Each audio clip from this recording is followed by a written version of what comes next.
श्री कृष्ण कहते हैं, पार्थ, जब जीवन तुम्हें ऐसे मोड़ पर लाकर खड़ा कर दे जहां चारों तरफ केवल घना अंधेरा हो, जब तुम्हारे अपने ही पराये लगने लगें और तुम्हारी मेहनत का फल तुम्हें दुख के रूप में मिले, तब समझ लेना कि तुम्हारी परीक्षा का समय समाप्त होने वाला है और तुम्हारे परिवर्तन का समय शुरू हो चुका है। हम अक्सर हार तब नहीं मानते जब मुसीबत आती है, बल्कि तब मानते हैं जब हम यह सोचना शुरू कर देते हैं कि अब कोई रास्ता नहीं बचा। लेकिन याद रखना, सूरज के उगने से ठीक पहले की रात ही सबसे ज्यादा काली होती है। श्री कृष्ण कहते हैं, पार्थ, यह मन बड़ा चंचल है। इसे वश में करना हवा को मुट्ठी में कैद करने जैसा कठिन है, लेकिन अभ्यास और वैराग्य से इसे साधा जा सकता है। हमारा मन एक सुपर कंप्यूटर की तरह है, लेकिन विडंबना यह है कि हम इसके मालिक होने के बजाय इसके गुलाम बन गए हैं। मन ही वह स्थान है जहां नर्क को स्वर्ग और स्वर्ग को नर्क बनाया जा सकता है। आपकी परिस्थिति आपको उतना दुखी नहीं करती जितना उस परिस्थिति के बारे में आपका मन आपको डराता है। श्री कृष्ण समझाते हैं कि मन की शांति का अर्थ यह नहीं है कि आप किसी ऐसी जगह चले जाएं जहां शोर न हो, जहां समस्याएं न हो। शांति का असली अर्थ यह है कि आप कोलाहल और युद्ध के बीच खड़े हों, फिर भी आपका भीतर शांत हो। जब आपका मन शांत होता है, तब आपकी बुद्धि स्थिर प्रज्ञ हो जाती है, यानी वह सुख और दुख में विचलित नहीं होती। और जिसकी बुद्धि स्थिर है, उसे दुनिया की कोई भी ताकत पराजित नहीं कर सकती। एक बार भगवान बुद्ध अपने शिष्यों के साथ एक लंबी यात्रा पर थे। दोपहर का समय था और सूरज की तपिश बढ़ रही थी।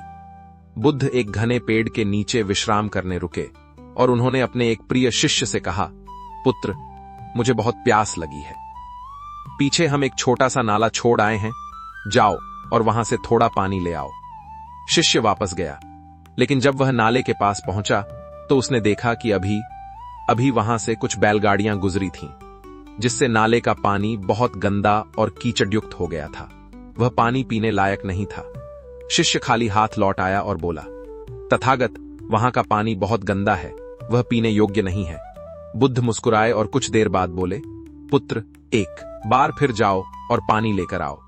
शिष्य असमंजस में था, पर वह फिर गया। इस बार भी पानी थोड़ा धुंधला था। वह फिर लौट आया। बुद्ध ने तीसरी बार उसे भेजा। जब शिष्य तीसरी बार पहुंचा तो वह अचंभित रह गया। नाले का वह पानी जो पहले गंदा था, अब कांच की तरह साफ हो चुका था। कीचड़ नीचे बैठ गया था और निर्मल जल ऊपर तैर रहा था। शिष्य खुशी खुशी पानी लेकर बुद्ध के पास पहुंचा। बुद्ध ने पानी पिया और शिष्य को समझाते हुए कहा, देखा तुमने पानी को साफ करने के लिए कुछ नहीं किया। तुमने बस उसे थोड़ा समय दिया, तुमने बस धैर्य रखा और कीचड़ अपने आप नीचे बैठ गया। हमारा मन भी बिल्कुल ऐसा ही है।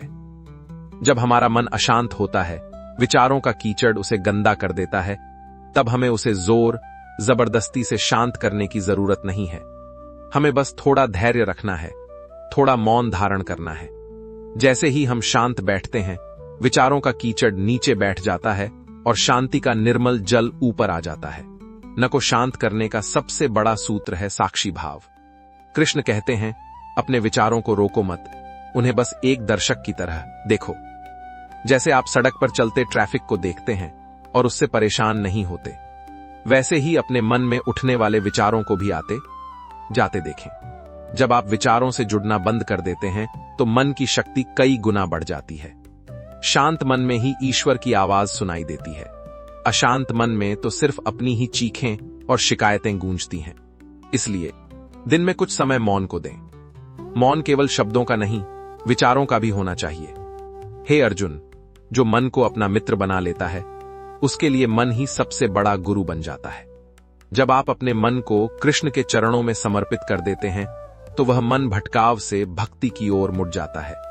और जिस मन में कृष्ण का वास हो, वहां अशांति की कोई जगह नहीं बचती। श्री कृष्ण कहते हैं, पार्थ, इस संसार में कोई भी जीव अकेला नहीं आता और न ही अकेला जाता है। फिर भी वह पूरी उम्र अकेलेपन से डरता रहता है। सत्य तो यह है कि जिसे तुम अकेलापन कहते हो, वही तुम्हारी आत्मा से मिलने का द्वार है। हम अक्सर रिश्तों को अपनी खुशी का जरिया बना लेते हैं। हम सोचते हैं कि कोई हमें प्यार करेगा, कोई हमारा साथ देगा तो हम सुखी रहेंगे। लेकिन कृष्ण कहते हैं, अपेक्षा ही दुख की जननी है। जब हम किसी से उम्मीद जोड़ लेते हैं तो हम अपनी खुशी की चाबी उस व्यक्ति के हाथ में सौंप देते हैं। संबंधों का एक कड़वा सच यह भी है कि इस संसार में हर रिश्ता किसी न किसी कारण या उपयोगिता पर टिका है। जब तक आप किसी के काम आ रहे हैं, आप उनके लिए प्रिय हैं। जिस दिन आपकी उपयोगिता समाप्त हो जाती है, उसी दिन रिश्तों की चमक भी फीकी पड़ने लगती है। श्री कृष्ण अर्जुन से कहते हैं, हे अर्जुन, यहां कोई तुम्हारा नहीं है और तुम किसी के नहीं हो। ये जो मोह के धागे तुमने बांध रखे हैं, ये केवल इस शरीर के नाते हैं। आत्मा तो सदा से स्वतंत्र थी और रहेगी। काशी के पास एक गांव में एक बूढ़ी औरत रहती थी। उसने अपनी पूरी जिंदगी अपने इकलौते बेटे को पालने में लगा दी। बेटा बड़ा हुआ, उसकी शादी हुई और वह शहर जाकर बस गया। मां रोज उसकी चिट्ठी का इंतजार करती, लेकिन बेटा धीरे धीरे उसे भूल गया। एक बार वह मां बहुत बीमार पड़ी। गांव वालों ने बेटे को खबर भेजी। बेटा आया, लेकिन सेवा करने के बजाय वह इस बात से परेशान था कि उसके ऑफिस की छुट्टियां खत्म हो रही हैं। एक रात मां ने बेटे का हाथ पकड़ा और कहा, बेटा, मुझे डर लग रहा है, मेरा साथ मत छोड़ना। बेटा झुंझलाकर बोला, मां, मैं यहीं तो हूं, अब और क्या करूं? मुझे कल वापस जाना है। उसी रात मां का देहांत हो गया।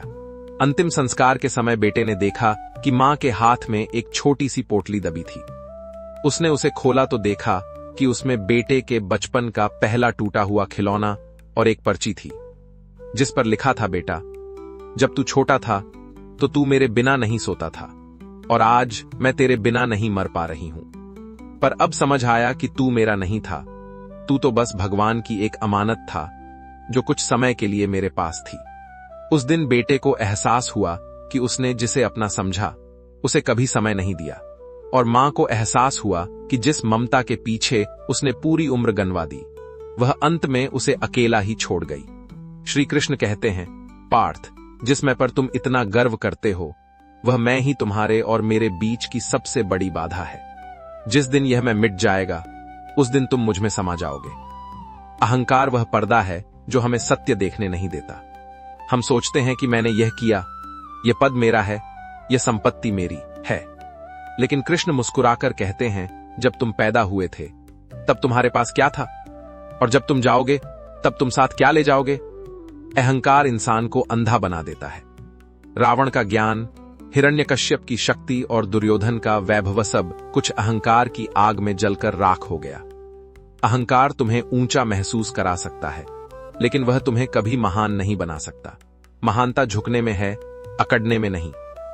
एक बहुत प्रतापी सम्राट था जिसे अपनी जीत और धन पर बहुत अहंकार था। एक दिन एक फकीर उसके दरबार में आया।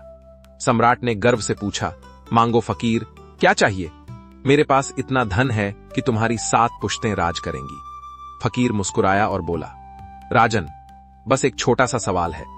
जिस सिंहासन पर आप आज बैठे हैं, इससे पहले यहां कौन था? सम्राट ने कहा, मेरे पिता। फकीर ने पूछा, और उनसे पहले? सम्राट बोला, मेरे दादा। फकीर ने फिर पूछा, और कल इस पर कौन बैठेगा? सम्राट ने चिढ़कर कहा, मेरा पुत्र। फकीर जोर से हंसा और बोला, राजन, जिस जगह पर लोग आते हैं और चले जाते हैं उसे सिंहासन नहीं, सराय कहते हैं, और एक सराय के लिए इतना अहंकार। आप यहां केवल एक यात्री हैं, मालिक नहीं। सम्राट का सिर झुक गया। उसे समझ आ गया कि वह जिसे अपनी सत्ता समझ रहा था, वह तो बस कुछ समय का प्रवास था। श्री कृष्ण गीता में कहते हैं, मृत्यु शरीर का अंत है, आत्मा का नहीं। जैसे हम पुराने वस्त्र उतारकर नए वस्त्र धारण करते हैं, वैसे ही आत्मा इस जीर्ण शरीर को छोड़ देती है। तो फिर मृत्यु से भय कैसा? मृत्यु का बोध हमें जीवन को सही ढंग से जीना सिखाता है। जब हम यह जान लेते हैं कि हमारा यहां रहना सीमित है, तो हम नफरत, ईर्ष्या और छोटे मोटे झगड़ों में समय बर्बाद करना बंद कर देते हैं। मृत्यु हमें याद दिलाती है कि अंत में केवल तुम्हारा स्वभाव और तुम्हारे कर्म ही तुम्हारे साथ जाएंगे। तो मेरे प्रिय मित्रों, अगर आज आप किसी समस्या में हैं, अकेले हैं या हार मान रहे हैं, तो रुकिए, अपनी आंखों को बंद कीजिए और उस परम चेतना को याद कीजिए। कृष्ण कहीं बाहर नहीं, आपके भीतर के उस विश्वास में है जो कहता है कि सब ठीक हो जाएगा। अपनी समस्याओं को कृष्ण को सौंप दें और केवल अपना कर्म करें। जीवन की इस कुरुक्षेत्र में हार और जीत आपके हाथ में नहीं है। लेकिन युद्ध को पूरी वीरता से लड़ना आपके हाथ में है। आशा है कि श्री कृष्ण के इन शब्दों ने आपके हृदय को छुआ होगा और आपको जीवन की बाधाओं से लड़ने का एक नया दृष्टिकोण दिया होगा। एक छोटा सा संकल्प, आज आप अपनी कौन सी एक बुरी आदत या अहंकार को कृष्ण के चरणों में त्यागना चाहते हैं? कमेंट बॉक्स में लिखकर हमें जरूर बताएं।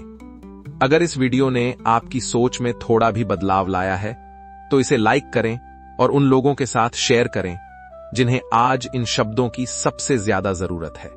ऐसी ही और प्रेरणादायक यात्राओं के लिए हमारे परिवार का हिस्सा बनें और सब्सक्राइब बटन दबाकर बेल आइकन जरूर ऑन करें। याद रखें, आप कभी अकेले नहीं हैं। कृष्ण आपके साथ हैं, आपके भीतर हैं।